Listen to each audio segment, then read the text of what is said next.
J'ai abandonné une carrière florissante à Chicago pour retourner à Springfield uniquement à cause d'une promesse et pour la femme que j'aimais. 7 ans plus tard, la petite entreprise de construction de mon beau-père s'était transformée en un empire et lui, autrefois au bord de la faillite, était devenu un millionnaire vénéré par le monde des affaires.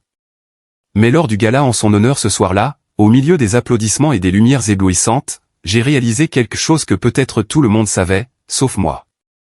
Je n'avais jamais été considéré comme un membre de la famille Langston. Je n'étais qu'un outil pour les aider à bâtir leur fortune. Mais quand ils ont décidé de me mettre de côté, ils ont oublié une chose cruciale. Que la personne qui les a aidés à s'élever pouvait aussi faire s'effondrer tout leur empire. Bonjour, je m'appelle Braxton Cole. Si vous m'aviez demandé il y a 10 ans à quoi ressemblerait ma vie, j'aurais ri et je vous aurais parlé de contrats de plusieurs millions de dollars, de nuits blanches à analyser les marchés, ou de poignées de main avec des titans de la finance à Chicago. C'était mon monde. Un monde de chiffres, de stratégies et de grands rêves. Mais la vie, comme j'en suis venu à le réaliser, ne suit jamais vraiment le plan. Et l'histoire que je vais vous raconter ne porte pas sur ce que j'ai accompli, mais sur ce que j'ai sacrifié et ce que j'ai appris lorsque tout semblait s'effondrer. J'ai grandi dans la banlieue de Chicago dans une famille ordinaire de la classe moyenne. Pas riche, mais à l'aise. Mon père, un mécanicien, me disait toujours, « Braxton, la valeur d'une personne réside dans ce qu'elle crée, pas dans ce dont elle hérite. » Ces mots se sont gravés dans mon esprit, devenant le principe directeur de chaque décision de ma vie. J'ai étudié dur, j'ai obtenu mon diplôme avec mention de l'Université de Chicago, et je me suis rapidement fait une place dans une société d'investissement de premier plan. À l'âge de 25 ans, j'étais conseiller stratégique, orchestrant des transactions d'une valeur de plusieurs centaines de millions de dollars. J'aimais mon travail, non seulement pour l'argent, mais pour le sentiment de contrôle, le frisson de prendre un fouillis chaotique de chiffres et de le transformer en un plan parfait. C'était un art, ma passion. Puis j'ai rencontré Claire Langston. C'était lors d'un séminaire financier dans le centre de Chicago où j'étais invité à prendre la parole. Je discutais des tendances en matière d'investissement durable quand j'ai croisé son regard dans la foule. Claire se démarquait de tous les autres dans la salle. Elle ne prenait pas frénétiquement des notes ou n'essayait pas de poser des questions pour se faire remarquer. Elle était simplement assise là, à écouter avec un sourire confiant et subtil. Après le séminaire, elle m'a approché, non pas pour parler des marchés ou des actions, mais pour contester une citation que j'avais utilisée dans ma présentation. « Croyez-vous vraiment que le succès ne vient que de ce que vous créez ?» demanda-t-elle, son ton audacieux mais pas arrogant. J'ai été captivé dès cet instant. Claire était la fille d'Harold Langston, propriétaire d'une petite entreprise de construction à Springfield, dans l'Illinois. Elle était intelligente, vive, mais avait une douceur qui me donnait l'impression de pouvoir être complètement ouvert avec elle. Nous avons commencé à sortir ensemble, et j'ai vite réalisé qu'elle était différente des femmes que j'avais rencontrées dans le monde de la finance, celles qui étaient souvent trop pragmatiques ou ambitieuses. Claire avait des rêves, mais elle avait aussi un cœur chaleureux, parlant toujours de sa famille avec un mélange de fierté et d'inquiétude. Elle m'a parlé de Langston Construction, l'entreprise de son père, noyée sous les dettes et au bord de la faillite. Mon père ne l'admettra pas, mais il a besoin d'aide, dit-elle un jour, les yeux remplis d'inquiétude. Je ne savais pas alors que ces mots changeraient ma vie 2 ans plus tard. Nous sommes tombés profondément amoureux. Après 2 ans de relation, je l'ai demandé en mariage dans un petit parc de Chicago sous un coucher de soleil flamboyant. Claire a pleuré, a hoché la tête et m'a serré fort dans ses bras. Notre mariage a suivi peu de temps après, une cérémonie simple mais sincère à Springfield, sa ville natale. Je me souviens encore du moment où Claire est entrée dans sa robe de mariée blanche, ses yeux pétillants comme si le monde n'existait que pour nous deux. À ce moment-là, je pensais être l'homme le plus heureux du monde. Mais le bonheur, comme je l'ai appris, vient souvent avec des coups imprévus. Juste après le mariage, Claire m'a parlé de l'état désastreux de Langston Construction. L'entreprise n'était pas seulement en difficulté. Elle était écrasée par la concurrence et étouffée par les dettes. Harold Langston, son père, était un homme têtu et orgueilleux avec un ego surdimensionné. Il n'admettrait jamais qu'il avait besoin d'aide, mais Claire savait que sans intervention, sa famille perdrait tout. « Peux-tu aider, Braxton ?» demanda-t-elle, la voix tremblante.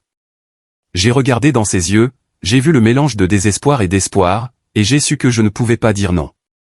Alors, j'ai pris la plus grande décision de ma vie. J'ai abandonné mon emploi à 6 chiffres, quitté Chicago, où j'avais bâti ma réputation et ma carrière, et déménager à Springfield, une petite ville où je n'aurais jamais imaginé vivre. Mes collègues à Chicago étaient stupéfaits. « Tu es fou, Braxton », m'a dit un ami proche. « Tu es au sommet de ta carrière. Tu pourrais être directeur dans 3 ans. » Mais j'ai simplement souri et répondu, « Certaines choses sont plus importantes qu'une carrière. » Je croyais que je pouvais sauver la famille de Claire, et plus important encore, je voulais lui prouver que j'étais prêt à me sacrifier par amour. Quand je suis arrivé à Springfield, la réalité m'a frappé plus durement que prévu. Langston Construction n'était pas seulement en difficulté, c'était une épave. Les registres financiers étaient un désastre, les contrats étaient annulés à tour de bras et les employés étaient démoralisés. Harold, mon beau-père, m'a accueilli avec une poignée de main froide et un regard scrutateur. « Tu penses pouvoir sauver cette entreprise ?» demanda-t-il, son ton dégoulinant de scepticisme. Je n'ai pas répondu, j'ai simplement hoché la tête et je me suis mis au travail. Les jours qui ont suivi ont été un marathon exténuant. Je restais éveillé toute la nuit à analyser des données, à renégocier des contrats avec les fournisseurs, à réduire les coûts inutiles et à trouver des moyens d'attirer de nouveaux investisseurs. J'ai appelé d'anciens contacts à Chicago, leur demandant de me mettre en relation avec des partenaires potentiels et j'ai même pris l'avion pour rencontrer des banques afin d'obtenir des prolongations de prêts. Chaque jour, je travaillais de l'aube jusqu'à minuit juste pour maintenir Langston Construction en vie un jour de plus. Au début, Harold était réticent à ma présence. Il interrompait fréquemment les réunions, remettant en question chaque décision que je prenais d'un ton irrité. « C'est peut-être rapide, mais es-tu sûr que ça va marcher ?» demandait-il, même après que je venais de convaincre un investisseur majeur d'injecter du capital. Je me suis mordu la langue, non pas parce que je le craignais, mais parce que je savais que Claire regardait. Je voulais qu'elle soit fière, qu'elle voie que je n'étais pas seulement un type de la finance d'une grande ville, mais un mari prêt à tout pour sa famille. 7 ans sont passés en un éclair.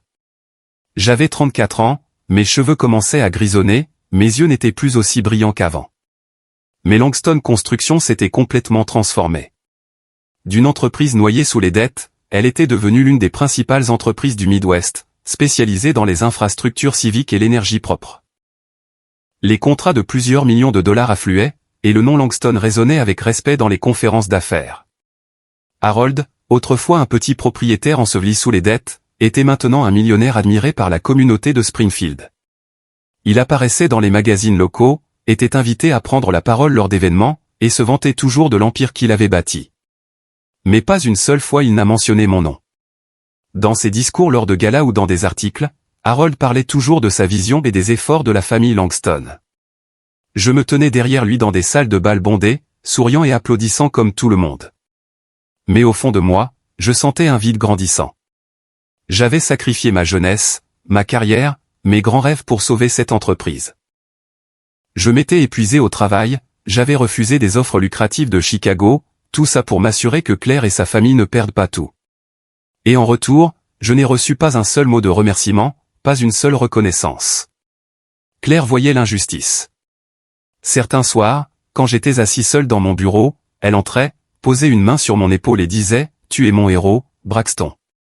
Mon père ne le dit peut-être pas, mais je sais ce que tu as fait. » Ces mots me réconfortaient, mais ils ne pouvaient pas combler le sentiment de solitude grandissant. J'ai commencé à me demander. J'avais tant abandonné, mais est-ce que ça en valait la peine? Je ne regrette pas d'avoir choisi Claire ou sa famille. Mais debout dans le bureau de Langston Construction, regardant la ville tranquille de Springfield, je ne pouvais m'empêcher de me demander, est-ce vraiment ma place? Les sacrifices que j'ai faits, les rêves que j'ai autrefois chéris, se sont-ils estompés dans le silence des autres? Et puis, quand Evan Langston est entré dans nos vies, tout a commencé à changer. Pas de la manière que j'avais espéré, mais comme une tempête silencieuse qui s'est abattue, érodant les fondations que je croyais autrefois inébranlables. Evan, le jeune frère de Claire, est retourné aux États-Unis après 5 ans d'études en administration des affaires en Angleterre. Je me souviens encore du jour où il est entré au siège de Langston Construction. Vêtu d'un costume bleu marine méticuleusement taillé, les cheveux plaqués en arrière et un sourire si confiant qu'il frisait l'arrogance. Harold, mon beau-père, se tenait à ses côtés, la poitrine bombée de fierté, le présentant à tout le bureau. Voici Evan, mon fils, l'avenir de la famille Langston, celui qui héritera de cette entreprise. Sa voix a retenti comme le tonnerre, et moi, debout dans un coin de la pièce, je ne pouvais qu'acquiescer en silence, réprimant le malaise qui montait dans ma poitrine. Je n'étais pas jaloux d'Evan. Je n'avais jamais cherché à rivaliser pour être sous les feux de la rampe. Mais la façon dont Harold regardait son fils, comme s'il était l'accomplissement de tous ses rêves, m'a fait sentir que je devenais lentement un étranger dans la maison même que j'avais construite. Evan a été nommé vice-président des opérations quelques mois seulement après son retour, une décision qui a provoqué des remous dans l'entreprise. Je n'étais pas surpris. Harold avait toujours privilégié les liens du sang par-dessus tout. Et Evan, avec son prestigieux diplôme d'Angleterre, était sa plus grande fierté. Mais ce qui me frustrait, c'était l'inexpérience d'Evan. Il n'avait jamais travaillé dans le monde réel, jamais affronté la pression des contrats de plusieurs millions de dollars ou les longues nuits de négociation avec les investisseurs. Pourtant, Harold lui a confié les plus grands projets de l'entreprise. Des projets que j'avais mis des années à obtenir grâce à un travail de relations minutieux et à des succès avérés. Il a besoin d'une chance de faire ses preuves, m'a dit Harold lors d'une réunion privée, son ton ne laissant aucune place à la discussion. J'ai hoché la tête comme je le faisais toujours, me disant que je pouvais guider Evan, l'aider à s'intégrer. Mais j'avais tort. J'ai approché Evan avec de bonnes intentions. Je l'ai invité dans mon bureau, partager des analyses financières, expliquer les subtilités de la gestion de projets complexes et même offert des suggestions sur la manière de gérer des partenaires difficiles. Mais chaque fois que je parlais, Evan me coupait la parole, ses yeux brillants d'arrogance. J'ai compris, Braxton, disait-il, son ton laissant entendre que j'énonçais une évidence, mais j'ai ma propre façon de faire les choses. Sa façon, comme il s'est avéré, consistait en des idées audacieuses mais irréalistes, des plans grandioses qui semblaient impressionnants, mais qui étaient totalement infaisables. J'ai essayé de rectifier le tir, suggérant doucement des ajustements, mais plus j'essayais, plus je réalisais qu'Evan ne voulait pas de mon aide. Il me voyait comme un étranger autoritaire, quelqu'un qui essayait d'imposer son autorité sur l'empire de la famille Langston. Les choses se sont envenimées quand Evan a commencé à m'interrompre en réunion. Je me souviens d'une réunion particulière avec des investisseurs de Chicago où je présentais un plan d'expansion de nos projets d'énergie propre. Je m'étais préparé pendant des semaines, chaque chiffre et chaque graphique méticuleusement calculé. Mais au milieu de ma présentation, Evan s'est soudainement levé, me coupant la parole avec un sourire confiant. Je pense que nous devrions nous concentrer davantage sur les projets commerciaux comme les centres commerciaux. Le marché est en pleine effervescence en ce moment, n'est-ce pas? La salle est devenue silencieuse, les yeux des investisseurs passant de moi à lui, puis de nouveau à moi, attendant ma réponse. J'ai pris une profonde inspiration, forcé un sourire et dit, c'est une idée, Evan, mais nous devons considérer les risques à long terme. J'ai gardé ma voix calme, mais à l'intérieur, c'était comme une gifle en plein visage. Après la réunion, un vieil investisseur m'a pris à part et m'a chuchoté, ça va, Braxton? Pour qui se prend ce gamin? Les employés de l'entreprise ont également commencé à sentir le changement. Ceux qui avaient autrefois travaillé à mes côtés, qui m'avaient vu peiner pour sauver Langston Construction du bord de la faillite, étaient maintenant réaffectés ailleurs, ou même licenciés sous le vague prétexte d'une restructuration. Je croisais leurs regards dans les longs couloirs du siège de l'entreprise, des yeux remplis de regrets, de malaise et d'un ressentiment silencieux qu'ils n'osaient pas exprimer. Ils ne s'exprimeraient pas, ne défieraient pas Harold ou Evan, mais je savais qu'ils ressentaient l'injustice tout comme moi. Puis vint le gala en l'honneur d'Harold à la conférence des affaires de Springfield, la goutte d'eau qui a fait déborder le vase. Je me tenais en coulisses dans l'ombre de l'auditorium bondé, le regardant monter sur le podium pour recevoir le prix de l'entrepreneur de l'année. Harold, vêtu d'un costume parfaitement taillé, affichait un sourire triomphant, tenant la plaque scintillante au sous les projecteurs. La salle a éclaté en applaudissements, les acclamations déferlant comme des vagues. Mais alors qu'il commençait son discours, chaque mot qu'il prononçait était comme un couteau qui me transperçait le cœur. Il a parlé de sa vision, de l'héritage de la famille Langston, et d'Evan, le futur héritier.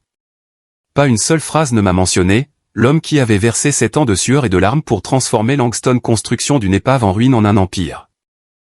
J'ai souri et applaudi avec la foule, mais à l'intérieur, j'ai ressenti un vide glacial. À ce moment-là, j'ai réalisé que je n'étais pas seulement un étranger aux yeux d'Harold. J'étais systématiquement remplacé. Je ne l'ai pas confronté. Je n'ai pas argumenté. Ce n'était pas ma manière de faire. Au lieu de cela, j'ai choisi de rester silencieux et d'observer, comme un joueur d'échecs calculant le prochain coup. Je savais qu'Harold et Evan trouveraient bientôt un moyen de me pousser hors de l'entreprise. Non pas parce que j'avais fait quelque chose de mal, mais parce que je ne portais pas le nom de Langston. Des rumeurs selon lesquelles Harold prévoyait de confier toute l'entreprise à Evan circulaient déjà dans le bureau, et chaque regard détourné, chaque murmure dans mon dos le confirmait. Je n'étais pas naïf.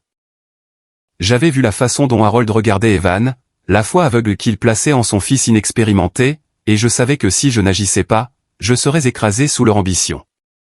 Alors, j'ai commencé à élaborer un plan d'urgence, non par vengeance, mais pour me protéger.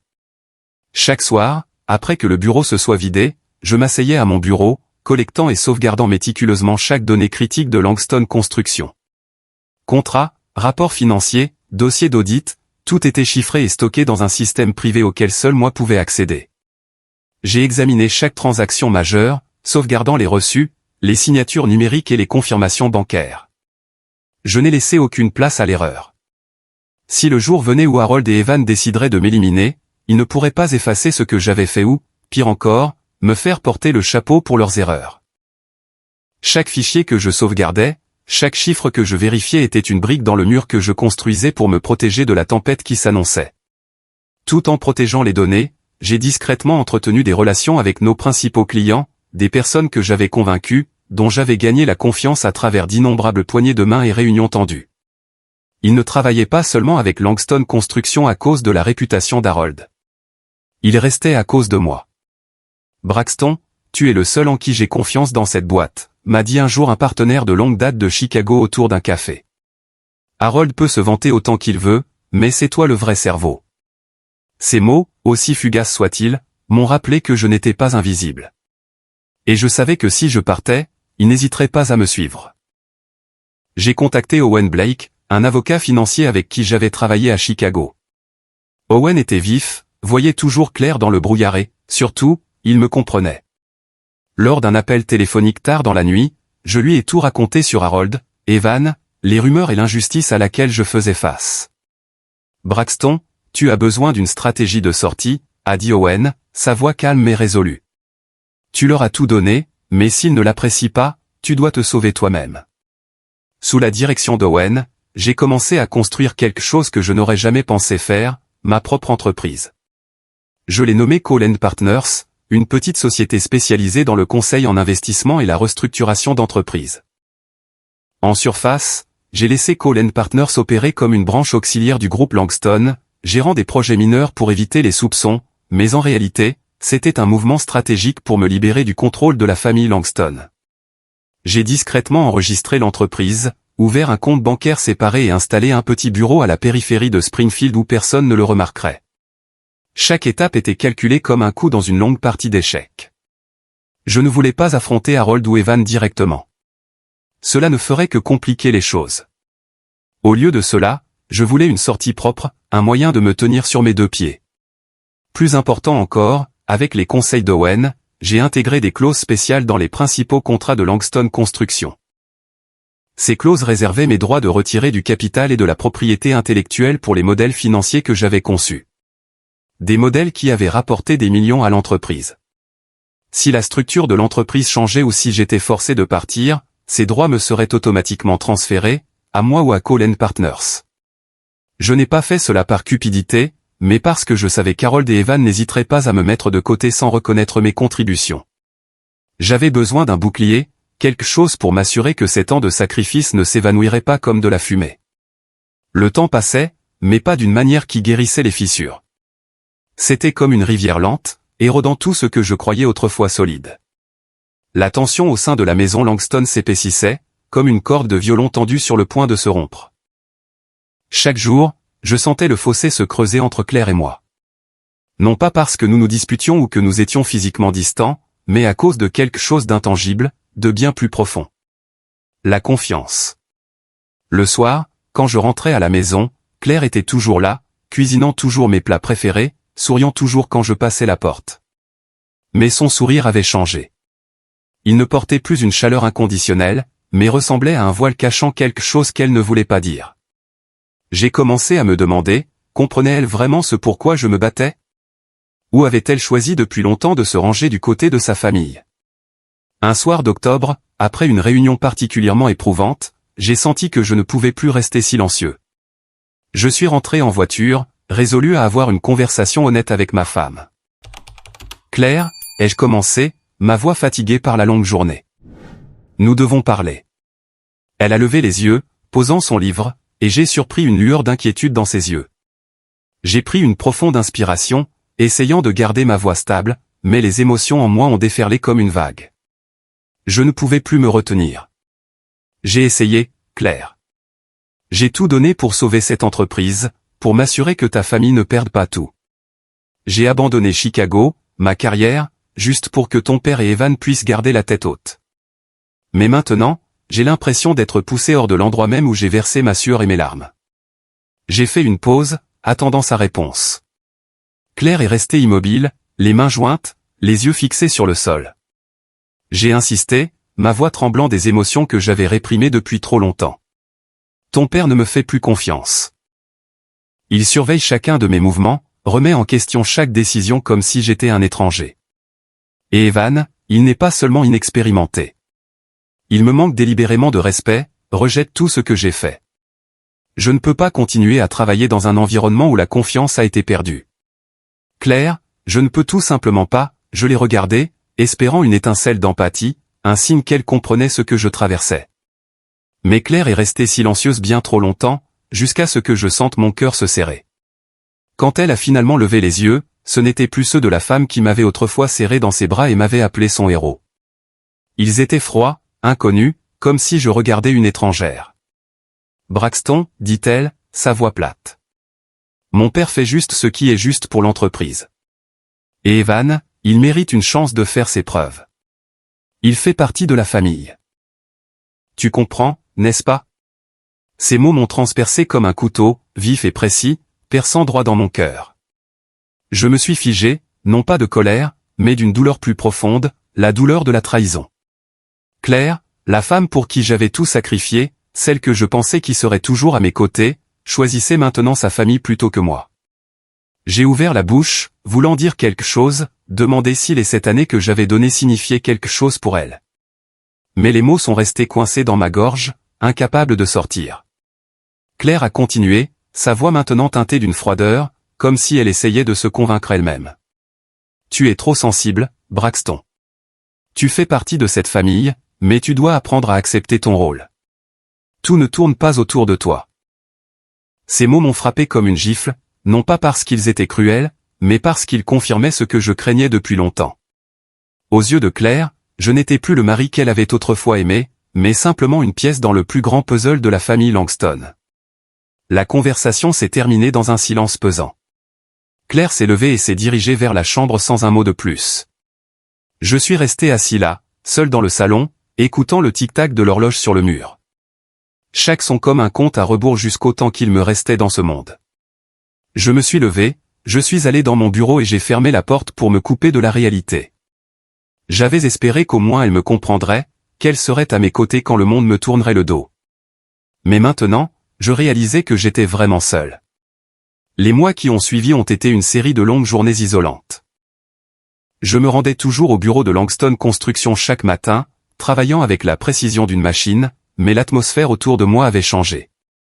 Les employés qui m'avaient autrefois respecté me parlaient maintenant en phrases sèches, leurs yeux évitant les miens. En réunion, ma voix était noyée par les vantardises d'Evan ou les hochements de tête approbateurs d'Harold. J'avais été autrefois celui qui façonnait les stratégies, transformant des chiffres chaotiques en opportunités, mais maintenant je n'étais plus qu'un nom estompé dans les procès-verbaux des réunions. Je sentais l'isolement se resserrer autour de moi comme un nœud coulant invisible autour de mon cou. Mais je ne me suis pas laissé abattre. Chaque nuit dans mon petit bureau, je révisais mon plan d'urgence, m'assurant que Call & Partners, mes fichiers chiffrés et les relations que j'entretenais discrètement étaient en sécurité. Je savais que le pire approchait et je devais être prêt. Un lundi matin maussade, avec un ciel gris couvrant Springfield, j'ai reçu un email d'Harold. Juste une ligne. Réunion à 9 heures. Salle du conseil. Ne sois pas en retard. Le ton était froid, dépourvu d'explication. J'ai fixé l'email, me sentant comme un soldat convoqué à l'échafaud. J'ai enfilé mon costume gris, ajusté ma cravate devant le miroir et je me suis regardé. Mon visage est resté calme, mais mes yeux trahissaient les cicatrices invisibles des derniers mois. Je savais qu'aujourd'hui serait le jour du jugement. La salle du conseil au 12e étage de Langston Construction semblait aussi froide qu'un tombeau. Harold était assis en bout de table, son costume noir accentuant son visage sévère, ses yeux vifs comme des couteaux. Evan était assis à côté de lui dans son habituel costume bleu marine, un demi-sourire suffisant flottant sur ses lèvres. Claire était là, assise en face de moi, mais elle ne voulait pas croiser mon regard. Sa tête était baissée, ses mains jointes sur la table comme si elle essayait d'échapper à ce qui allait se passer. Deux des membres du conseil de confiance d'Harold, Monsieur Thompson et Madame Carter, étaient assis en silence, les yeux fixés sur les papiers devant eux. L'air dans la pièce était lourd, comme si tout le monde savait ce qui allait arriver, mais personne ne voulait être le premier à parler. Harold ne m'a pas fait attendre longtemps. Il s'est levé, s'est éclairci la gorge et a parlé d'une voix aussi froide que la glace. « Braxton, à compter d'aujourd'hui, tu ne fais plus partie du groupe Langston. » Sa déclaration a retenti comme un coup de tonnerre, mais je n'étais pas surpris. Je voyais ce jour venir depuis longtemps. Dans les regards suspicieux d'Harold, dans l'arrogance d'Evan, dans le silence de Claire, il a continué, sa voix stable mais autoritaire. « Nous avons besoin d'une nouvelle direction, d'une nouvelle vision. Tu as bien travaillé, mais cette entreprise a besoin du sang des Langston pour avancer. » Son raisonnement était vague, répété, un discours creux destiné à masquer la vérité. Je n'étais plus le bienvenu parce que je n'étais pas un Langston. J'ai regardé droit dans les yeux d'Harold, sans ciller. Je ne ressentais ni colère, ni choc, seulement un calme froid comme si j'étais en dehors de mon propre corps, observant de loin. Evan était assis là, essayant de cacher un sourire triomphant, mais je l'ai vu briller au coin de son œil. Claire a gardé la tête baissée, refusant de lever les yeux. Je voulais qu'elle croise mon regard, ne serait-ce qu'une fois, pour savoir si elle était vraiment d'accord avec cette décision, mais elle ne l'a pas fait. Son silence faisait plus mal que tous les mots d'Harold. Je me suis levé lentement, ajustant ma cravate et j'ai souri, un léger sourire, non pas de joie, mais parce que je savais que j'étais prêt.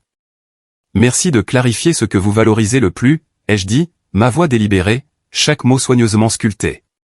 Car bientôt vous en paierez le prix avec exactement cela. Mes mots n'étaient ni forts ni colériques, mais ils ont suffi à faire marquer une pause à Harold. Je l'ai vu cligner des yeux, une lueur de malaise traversant son visage sévère. Evan a froncé les sourcils comme s'il n'était pas sûr de ce que je voulais dire. Claire a enfin levé les yeux, mais son regard n'a croisé le mien que brièvement avant de se détourner. Personne n'a dit un mot de plus. Je suis sorti de la salle du conseil, sentant le poids de leur regard sur mon dos. Le silence était étouffant, rompu seulement par le bruit de mes chaussures sur le parquet. Je n'ai pas argumenté, je ne me suis pas défendu. Je n'en avais pas besoin. Tout ce dont j'avais besoin était dans mon plan d'urgence. Les fichiers, les relations, Call and Partners. Je m'étais préparé à ce jour depuis longtemps, et maintenant je devais juste continuer à avancer. À mon bureau, j'ai rassemblé quelques objets personnels. La montre que mon père m'avait donnée quand j'ai obtenu mon diplôme. Le stylo que j'ai utilisé pour signer les premiers grands contrats de Langston Construction et la photo de mariage encadrée de Claire et moi. J'ai regardé la photo, son sourire radieux de ce jour-là, et une douleur aiguë m'a poignardé la poitrine. J'ai soigneusement placé le cadre dans une boîte, en m'assurant qu'il ne se brise pas, même si je savais que ce qu'il représentait avait commencé à se fissurer depuis longtemps. Hazel, mon assistante de longue date, est apparue à la porte du bureau, les yeux rouges. « Vous partez vraiment, Monsieur Cole ?» demanda-t-elle, la voix tremblante. Je l'ai regardé, j'ai esquissé un léger sourire et j'ai dit, « Parfois, pour construire quelque chose de plus solide, il faut d'abord le laisser tomber. » Elle a hoché la tête comme si elle comprenait, mais je savais qu'elle avait aussi peur pour son propre avenir dans cette entreprise. J'ai quitté le siège de Langston Construction à midi, la dure lumière du soleil scintillant sur l'enseigne de l'entreprise, une enseigne pour laquelle j'avais conçu la stratégie financière pour qu'elle reste debout. Je suis parti sans me retourner, même si j'avais l'impression de laisser derrière moi tout un chapitre de ma vie. Mais je n'avais aucun regret. J'avais fait tout ce que je pouvais, et maintenant je devais faire ce qui était juste pour moi. Derrière la vitre du 12e étage, Harold a regardé ma silhouette disparaître le long du trottoir. Je ne l'ai pas vu, mais je savais qu'il était là, aux prises avec un mélange de soulagement d'avoir éliminé une menace et de malaise face au poids de mes derniers mots. Les jours qui ont suivi mon départ de Langston Construction, Springfield est restée aussi sereine que jamais. Les érables flamboyaient de rouge sous le soleil d'automne. Les petites rues bourdonnaient de circulation, et la brume matinale portait encore l'odeur de l'herbe fraîchement coupée. Mais à l'intérieur du siège du groupe Langston, je pouvais imaginer l'atmosphère changer. Harold et Evan, baignant dans la confiance de ceux qui croyaient avoir gagné, pensaient probablement que tout était rentré dans l'ordre. Ils croyaient qu'en m'éliminant, ils avaient ouvert la voie à l'héritage Langston qu'ils défendaient si fièrement. Mais ils avaient tort. Je n'avais pas besoin d'être là pour leur faire sentir le poids de mon absence. Seulement une semaine plus tard, les premiers signes de problème ont commencé à faire surface, comme de petites fissures dans une plaque de glace, signalant un effondrement imminent. J'ai reçu un appel d'Owen Blake, mon avocat, un après-midi alors que j'étais assis dans le modeste bureau de Cole & Partners, meublé d'un simple bureau en bois et de quelques étagères remplies de documents. Braxton, a dit Owen, sa voix débordant d'excitation. Sais-tu ce qui se passe chez Langston Group? Leurs principaux clients retardent la signature de nouveaux contrats. Ils disent qu'ils doivent réévaluer les capacités de direction de l'entreprise après ton départ. J'ai souri, non par dépit, mais parce que j'avais anticipé cela. Des partenaires comme Monsieur Jenkins de Midwest Energy ou Madame Larson de Greentech ne travaillaient pas avec Langston à cause de la réputation d'Harold. Ils restaient à cause de moi, à cause des nuits où j'étais resté éveillé à perfectionner les contrats, des appels de minuit pour résoudre les crises, et de l'intégrité que j'apportais à chaque transaction. Je n'ai rien fait pour provoquer ce changement. Je n'en avais pas besoin. Les relations que j'avais bâties en 7 ans n'étaient pas basées sur des promesses vides ou des poignées de main tape à accent grave-l'œil, mais sur la confiance. Et maintenant, avec mon départ de Langston Group, cette confiance commençait à les abandonner. Plusieurs investisseurs clés qui avaient injecté des millions dans les projets de l'entreprise ont commencé à suspendre leur financement. Nous avons besoin de plus de temps pour examiner, disait-il. Mais je connaissais la vraie raison. Ils ne faisaient pas confiance aux capacités d'Evan, et ils ne voyaient plus Harold comme un point d'ancrage fiable. Le flux de trésorerie de Langston a commencé à stagner comme une rivière bloquée par un barrage invisible. Pendant ce temps, j'ai reçu des emails inattendus d'anciens partenaires. Un matin, alors que je révisais des chiffres chez Cole & Partners, un email de Madame Larson est arrivé. Braxton, écrivait-elle, merci pour tout ce que tu as fait pour nous au fil des ans. Si tu as de nouveaux projets, fais-le-moi savoir. J'aimerais travailler directement avec toi. Ces quelques lignes brèves et sincères étaient comme un rayon de lumière dans la pénombre. Un autre partenaire, M. Jenkins, m'a même appelé directement. Où tu vas, je suis, a-t-il dit, son rire résonnant au téléphone. Harold peut être aussi suffisant qu'il veut, mais c'est toi qui faisais marcher les choses. Je l'ai remercié, gardant ma voix stable, mais à l'intérieur, je ressentais une validation silencieuse.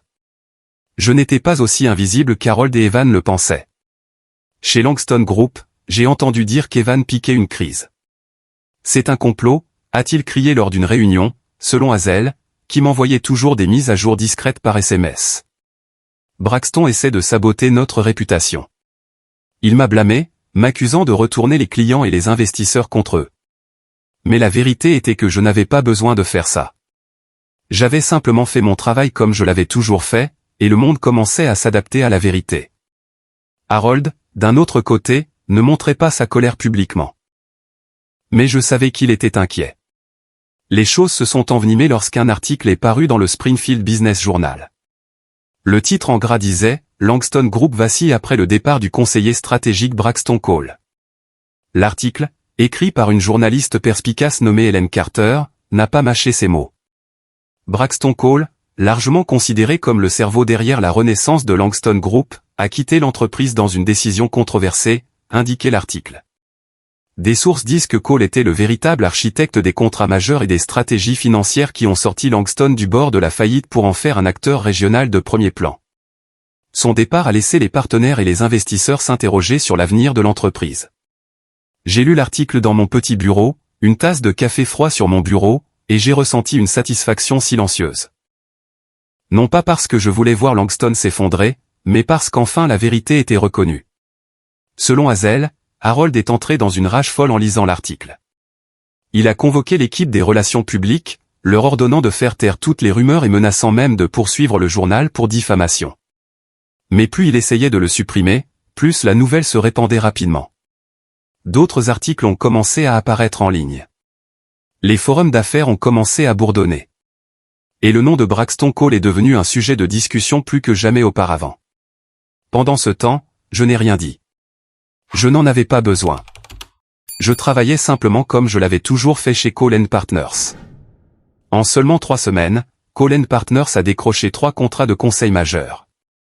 L'un d'eux était avec Midwest Energy, le plus grand partenaire de Langston Group depuis 5 ans. Lorsqu'M. Jenkins a signé le contrat avec moi, il m'a serré la main si fort que j'ai cru que mes os allaient se briser. « Tu es le vrai, Braxton ?» a-t-il dit. « Je me fiche de la réputation de Langston. Ce qui m'importe, c'est la compétence, et tu l'as. » J'ai souri, les remercié et je suis retourné au travail. Je n'avais pas besoin de déclarer la victoire ou de riposter publiquement. Ce que je faisais, mon intégrité, mon professionnalisme, ma compétence, parlaient pour moi. Les clients ont commencé à appeler cela « l'effet Cole ». Ils disaient que c'était quand quelqu'un, par sa simple honnêteté et sa capacité, faisait basculer le marché en sa faveur sans avoir besoin de crier ou de se vanter. Je n'étais pas sûr de mériter ce nom, mais je savais que chaque nouveau contrat, chaque poignée de main était un témoignage du fait que j'avais eu raison de ne pas me laisser abattre par la trahison. Pendant ce temps, chez Langston Group, les choses ont commencé à se dégrader. Evan, selon Hazel, est devenu frénétique alors que les revenus chutaient. Des projets majeurs ont été interrompus par manque de fonds de roulement, et les employés ont commencé à s'inquiéter pour leur avenir. Harold a essayé de contacter des partenaires de longue date, mais ces appels ont été accueillis par des refus polis. Nous réexaminerons plus tard, disait-il. Mais je savais qu'ils attendaient quelque chose, ou quelqu'un d'autre. Pour la première fois depuis des années, je savais qu'Harold avait peur. Pas de moi, mais de la vérité qu'il avait essayé de nier. Sa réputation, son pouvoir, son héritage vacillaient, et il ne pouvait rien faire pour l'arrêter. Moi, pendant ce temps, je suis resté silencieux. Je n'avais pas besoin de m'exprimer ou de me justifier. Ma première contre-attaque n'était pas une guerre médiatique ou un procès bruyant. C'était l'affirmation tranquille de ma crédibilité et de ma confiance. Des choses qu'Harold et Evan ne pourraient jamais revendiquer. Je me suis assis dans le petit bureau de Cole & Partners, regardant le ciel nocturne de Springfield. Et pour la première fois depuis des mois, j'ai ressenti un sentiment de soulagement. Non pas parce que j'avais gagné, mais parce que je savais que j'étais sur la bonne voie. Dans les jours qui ont suivi, je me suis concentré sur la construction de Cole & Partners, pas à pas, contrat par contrat, poignée de main par poignée de main. Mon petit bureau à la périphérie de Springfield est devenu un centre de nouvelles idées où, avec mon équipe, Mia, ma nouvelle assistante enthousiaste, et quelques autres jeunes employés, nous avons travaillé avec une passion que je n'avais pas ressentie lors de mes derniers mois chez Langston Group. Mais pendant que je forgeais un avenir, le groupe Langston, l'empire que j'avais autrefois sauvé, se fissurait de l'intérieur, et ces fissures devenaient trop larges pour être dissimulées. Quelques semaines seulement après mon départ, Langston Group a plongé dans une grave crise. Hazel, qui restait en contact par de brefs messages textes, m'a dit que des projets clés, ceux que j'avais méticuleusement planifiés, étaient à l'arrêt. Un projet de construction d'autoroute à la périphérie de Springfield a été suspendu parce que l'entrepreneur refusait de continuer sans garantie financière. Un grand projet d'énergie propre, autrefois la fierté de l'entreprise, a été annulé lorsque le partenaire s'est retiré, invoquant un manque de confiance dans la direction actuelle. Les banques, qui avaient autrefois été généreuses avec Langston grâce à mes rapports financiers impeccables, ont maintenant resserré le crédit et interrompu les décaissements en raison d'un risque excessif. Hazel a écrit dans un message, « C'est le chaos, Braxton. Personne ne sait quoi faire. » Les actionnaires de Langston Group, qui avaient autrefois applaudi Harold lors de somptueux gala d'affaires, se sont transformés en critiques implacables. Ils ont tenu des réunions d'urgence exigeant qu'Harold et Evan fournissent des solutions ou démissionnent. Ils disent que l'entreprise perd le contrôle, a relayé Hazel, sa voix dans les messages teintés d'inquiétude. Un actionnaire majeur a même mentionné ton nom, disant « Tout a commencé à s'effondrer après ton départ ». J'ai lu son message, ressentant un mélange d'étrangeté et de familiarité. Je ne voulais pas que Langston s'effondre, non pas parce que je me souciais d'Harold ou d'Evan, mais parce que je pensais aux employés comme Hazel, qui avaient transpiré à mes côtés dans les moments les plus difficiles. Mais Evan, avec son inexpérience et son arrogance innée, n'a fait qu'empirer les choses. Dans une tentative désespérée de sauver la situation, il a signé un accord d'investissement avec un partenaire à haut risque, une société financière louche de Chicago dont j'avais averti Harold des années auparavant. L'accord, selon Hazel, a été un désastre. L'entreprise a perdu des dizaines de millions lorsque le partenaire n'a pas respecté ses engagements, laissant Langston avec une nouvelle pile de dettes et aucun capital pour se redresser. Evan pensait qu'il était plus malin que tout le monde, a écrit Hazel. Maintenant, tout le bureau panique. La presse financière n'a pas perdu de temps pour rapporter sans pitié. Un article dans la Midwest Business revient au titre « L'Empire Langston vacille, le coup de la cupidité et de l'entêtement ». L'article dépeignait Harold comme un leader avidé à courte vue qui a gaspillé une opportunité en évinquant l'atout le plus critique de l'entreprise, moi. Braxton Cole, le conseiller stratégique qui a sorti Langston du bord de la faillite pour le hisser au rang de leader régional, construit maintenant son propre empire avec Cole & Partners, déclarait l'article. Pendant ce temps, Harold Langston et son fils Evan semblent diriger l'entreprise vers une crise inéluctable.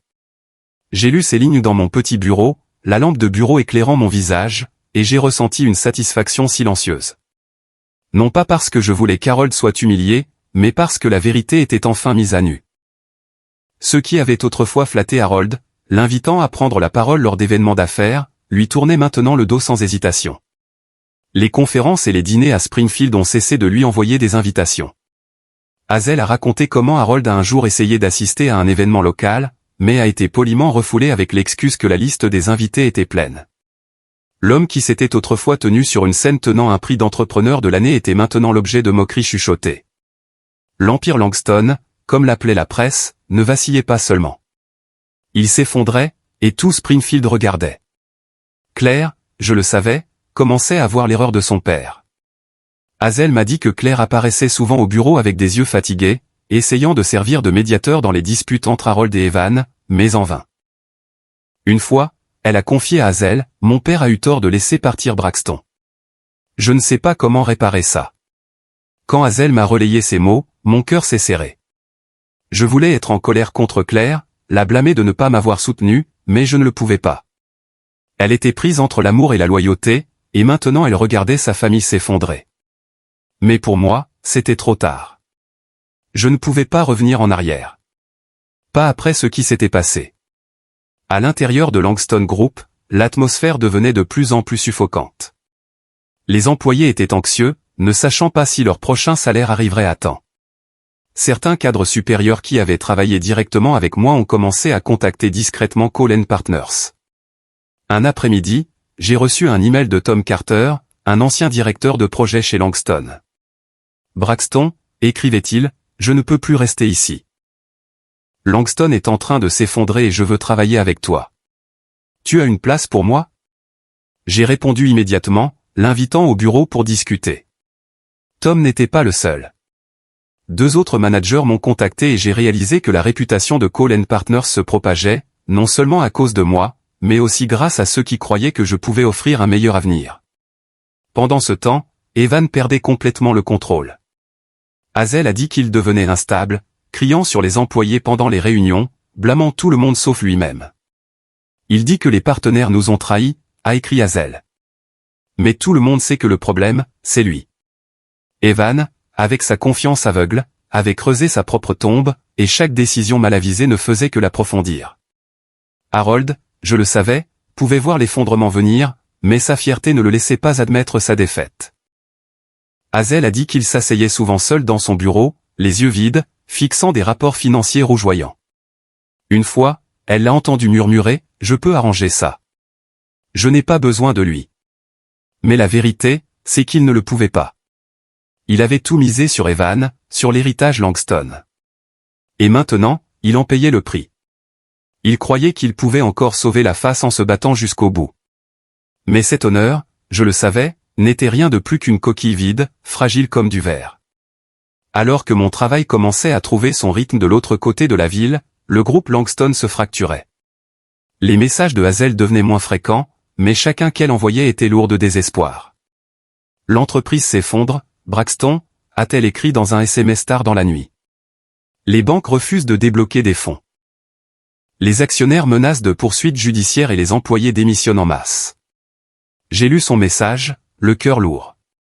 J'ai répondu, brièvement mais sincèrement. Tiens bon, Hazel. Si tu en as besoin, Cole & Partners aura toujours une place pour toi. Mais au fond, je savais qu'elle s'accrochait encore à un faible espoir de sauver Langston, ne serait-ce qu'un peu. Claire, j'ai entendu dire, faisait tout ce qu'elle pouvait pour empêcher sa famille de s'effondrer. Une fois, Hazel l'a entendu dire à un collègue, « J'ai dit à papa que nous avions besoin de Braxton. Il doit arranger ça. » Quand Hazel m'a relayé ces mots, une douleur sourde s'est répandue dans ma poitrine. Non pas parce que je voulais revenir, mais parce que je me suis souvenu de la Claire des premiers jours. La femme qui me regardait avec des yeux pétillants de foi, qui me tenait la main et m'appelait son héros. Mais maintenant, elle essayait seulement de protéger quelque chose qui était déjà pourri, même si elle savait au fond d'elle-même que c'était irrécupérable. Harold, avec un orgueil plus grand que l'empire qu'il avait bâti, a d'abord refusé toute suggestion de me contacter. Hazel a dit qu'il a un jour crié lors d'une réunion, « Je n'ai pas besoin de ce type. Le groupe Langston est à moi et je le sauverai. » Mais alors que les banques commençaient à saisir des actifs, que les grands projets étaient annulés et que les actionnaires menaçaient de retirer entièrement leurs investissements, ils n'avaient plus le choix. Hazel a texté, « Ils viennent te voir, Braxton. » Claire a convaincu son père. Mais je ne suis pas sûr qu'il ravalera sa fierté. J'ai lu le message, me sentant comme un soldat se préparant au combat. Je n'étais pas surpris. Je savais que ce jour viendrait. Ce matin-là, Springfield était enveloppé de gris, avec une légère bruine brouillant les érables rouges vifs. J'étais dans le bureau de Cole & Partners en train d'examiner un nouveau contrat avec Midwest Energy quand Mia a frappé à la porte. « Braxton, il y a 2 personnes qui veulent te voir, » dit-elle, la voix hésitante. Elles disent s'appeler Harold et Claire Langston. J'ai pris une profonde inspiration, j'ai hoché la tête et j'ai dit, « Fais-les entrer. » Mon cœur battait la chamade, non pas de peur, mais parce que je savais que ce serait la confrontation finale, non seulement avec Harold, mais avec mon passé. Ils sont entrés, et l'air dans la petite pièce s'est immédiatement alourdi, comme s'il portait le poids de toutes les années passées. Harold, dans un costume noir maintenant légèrement froissé, se tenait droit, essayant de maintenir son air d'autorité, mais ses yeux trahissaient l'épuisement et le désespoir. Claire se tenait à côté de lui, portant un manteau gris, ses cheveux soigneusement attachés, mais ses yeux étaient rouges comme si elle avait pleuré avant de venir. Je me suis levé, j'ai hoché la tête en guise de salutation et je les ai invités à s'asseoir à la petite table de réunion. « Harold, Claire, » ai-je dit, ma voix calme. Je ne m'attendais pas à vous voir ici dans ces circonstances. Harold s'est éclairci la gorge, mais Claire a parlé la première. « Braxton, » dit-elle, sa voix tremblante mais résolue. « Nous avons besoin de ton aide. Le groupe Langston s'effondre. Mon père, nous avons eu tort de te laisser partir. Tu es le seul qui puisse sauver cette entreprise. » Ces mots m'ont transpercé comme un couteau. Non pas parce qu'ils faisaient mal, mais parce qu'ils arrivaient trop tard. J'ai regardé dans ses yeux, cherchant la femme que j'avais autrefois aimée. Mais tout ce que j'ai vu, c'était l'impuissance et le regret. Harold, assis à côté d'elle, était visiblement irrité par l'aveu de faute de sa fille. Il a coupé court, sa voix basse et tendue comme s'il essayait de reprendre le contrôle. « Braxton, je ne suis pas ici pour m'excuser. Mais tu sais comment diriger cette entreprise. Reviens. Aide-nous à traverser cette crise et je m'assurerai que tu sois traité équitablement. » Son offre était creuse, manquant de sincérité, comme s'il croyait encore pouvoir me commander comme il le faisait autrefois. Je suis resté assis en silence, regardant droit dans les yeux d'Harold, puis Claire. La tension dans la pièce était palpable. Le bruit de la pluie crépitant contre la fenêtre était le seul son. « Harold, » ai-je dit, ma voix lente mais tranchante. Ce que traverse le groupe Langston est la conséquence de votre propre cupidité et de votre arrogance. Vous avez choisi Evan. Vous avez choisi votre héritage et vous m'avez poussé dehors. J'ai donné 7 ans pour sauver cette entreprise et vous ne l'avez jamais reconnu une seule fois. Maintenant que tout s'effondre, vous venez ici et me demandez de réparer vos erreurs. J'ai fait une pause, laissant mes mots s'imprégner. Les mains d'Harold se sont crispées, son visage devenant rouge, mais il n'a rien dit. Claire, sa voix presque suppliante, a repris la parole. « Braxton, s'il te plaît. Je sais que nous avons eu tort. Je sais que j'ai eu tort. Mais ce n'est pas seulement l'entreprise de mon père. C'est ton travail, le rêve que tu as construit. Tu ne peux pas le laisser s'effondrer. » Ses yeux brillaient de larmes. Et pendant un instant, j'ai vu la Claire d'antan, celle qui me tenait la main sous un coucher de soleil de Chicago. Mais ensuite, Je me suis souvenu de son regard froid lors de la conversation de cette nuit-là, quand elle avait choisi sa famille plutôt que moi. J'ai secoué la tête, ma voix douce mais ferme. Claire, j'ai fait tout ce que je pouvais pour Langston. Mais je ne peux pas sauver des gens qui ne veulent pas être sauvés. C'est trop tard. Harold, incapable de se retenir plus longtemps, a frappé la table de sa main, faisant trembler ma tasse de café. « Pour qui te prends-tu, Braxton ?» a-t-il rugi, sa voix tremblant de rage. « Tu n'es qu'un consultant, un employé. Tu crois que tu peux me détruire, moi et mon entreprise. » Il s'est levé brusquement, pointant mon visage du doigt, ses joues rouges comme s'il allait exploser. « Tu regretteras d'avoir osé me défier. » Claire a essayé de le retenir, mais Harold a retiré son bras, renversant une chaise dans sa fureur. Je suis resté assis, imperturbable, ma voix stable. « Harold, » ai-je dit calmement. « Je n'ai pas détruit Langston. C'est vous qui l'avez fait. » J'ai appuyé sur un bouton de mon bureau, appelant la sécurité.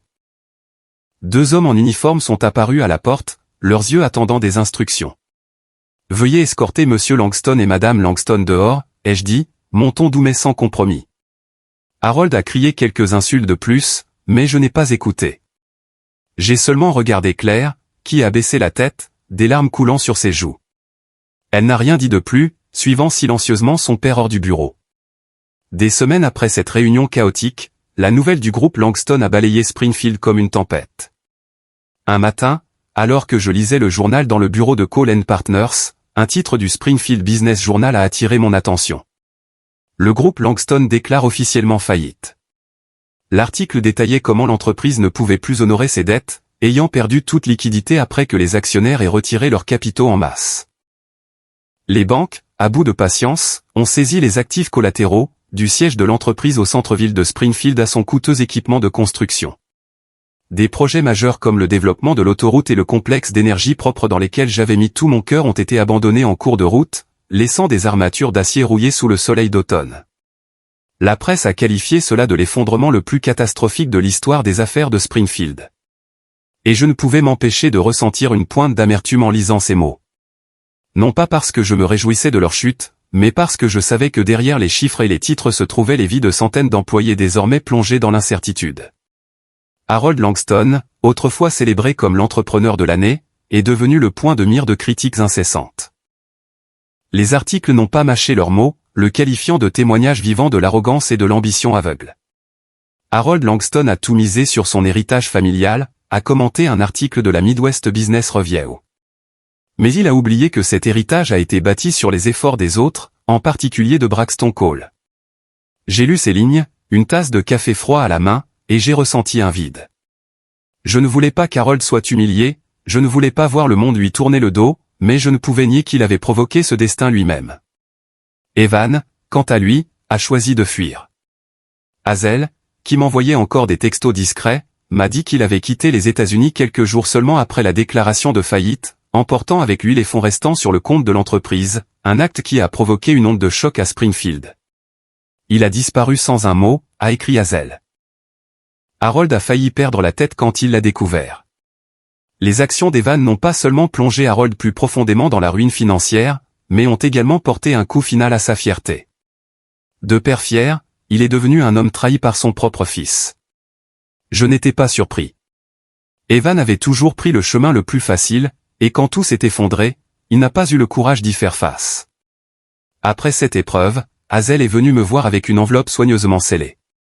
Elle a dit que c'était quelque chose que Claire avait écrit, mais n'avait jamais eu le courage d'envoyer. J'ai tenu la lettre longtemps avant de l'ouvrir. L'écriture familière est apparue, douce, soignée, avec un léger tremblement dans chaque trait d'encre. Braxton, je sais que tu ne veux plus entendre parler de moi, mais j'espère que tu liras ces mots, ne serait-ce qu'une fois. Je n'en peux plus. J'ai quitté le manoir des Langston, la maison qui symbolisait autrefois le succès de ma famille, et j'ai demandé le divorce. Maintenant, je vis seul dans un petit appartement à la périphérie de Springfield. Chaque matin, je me lève tôt pour faire du café, je regarde par la fenêtre et j'essaie de m'habituer à une vie sans mon père, sans Evan et sans toi. Je sais que j'ai eu tort. Tort de rester silencieuse quand tu avais le plus besoin de moi. Tort de laisser la loyauté envers ma famille m'aveugler sur ce qui était juste. Mais le pire, c'est que je ne sais pas par où commencer pour me faire pardonner. Je n'ai pas le courage de te faire face, de regarder dans les yeux qui m'ont autrefois fait entièrement confiance. Je ne demande pas le pardon, ni n'écris pour me justifier. Je veux juste que tu saches que tu me manques. Non pas parce que l'amour est toujours là, mais parce que ce que nous étions me manque. Quand tout était encore pur. Quand nous croyions que l'amour seul pouvait tout conquérir. Te souhaitant la paix, Braxton. J'ai plié la lettre et je suis resté assis en silence pendant un long moment. Mon cœur me faisait mal, mais pas avec la même douleur qu'auparavant.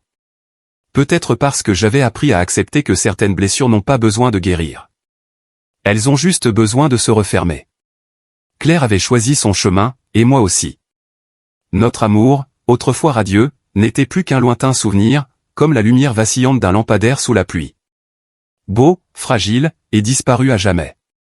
Pendant ce temps, Colen Partners est devenu plus fort que jamais. En quelques mois seulement, nous avons signé 5 contrats majeurs, du conseil financier pour les startups à la restructuration d'entreprises établies. Les clients me recherchaient non seulement pour la réputation de Colen Partners, mais parce qu'ils me connaissaient. Braxton Cole, l'homme qui tenait toujours parole, qui ne laissait jamais les émotions personnelles interférer avec le travail. J'ai conservé mon approche simple. Pas de vantardise, pas d'esbrouf. Chaque matin, j'arrivais au bureau en chemise simple, je m'asseyais à mon bureau et je me concentrais sur les chiffres, les stratégies et les nouveaux rêves. Mia, mon assistante, me taquinait souvent. Braxton, tu devrais te faire couvrir par la presse. Les gens t'appellent une légende. Je souriais simplement, secouais la tête et disais, les légendes n'ont pas besoin d'être sur les couvertures de magazines, Mia. Elles ont juste besoin de bien faire leur travail. Beaucoup à Springfield ont commencé à m'appeler, l'homme qui a gagné sans se battre. Je n'étais pas sûr de mériter ce titre, mais je savais que j'avais choisi de laisser tomber le ressentiment. Je n'ai pas oublié le passé. Les nuits blanches pour Langston, les regards froids d'Harold, ou le silence déchirant de Claire. Mais je ne les ai pas laissés me contrôler. Le vrai succès, me suis-je dit, n'est pas dans la vengeance, mais dans le fait de ne plus être lié par le passé. Chaque jour, en entrant dans le bureau de Colen Partners, je sentais cette liberté, la liberté d'être moi-même, de construire un avenir qui ne dépendait de la validation de personne. Une décision que j'ai prise à l'époque a été d'acquérir une partie des anciens actifs du groupe Langston. Non pas pour me vanter ou prendre le contrôle, mais pour créer des emplois pour les anciens employés de Langston. Des gens comme Hazel, qui avaient travaillé sans relâche et ne méritaient pas d'être abandonnés. Quand Hazel a reçu une offre d'emploi de Colen Partners, elle m'a appelé, la voix étranglée par l'émotion. Braxton, je ne sais pas comment te remercier. Tu ne m'as pas seulement sauvé. Tu as sauvé ma foi. J'ai souri au téléphone et j'ai dit, pas besoin de me remercier, Hazel. Nous sommes une équipe. Et je le sentais vraiment. Colen Partners n'était pas seulement mon entreprise. C'était ma nouvelle famille, un endroit où je pouvais créer de la valeur sans suspicion ni trahison.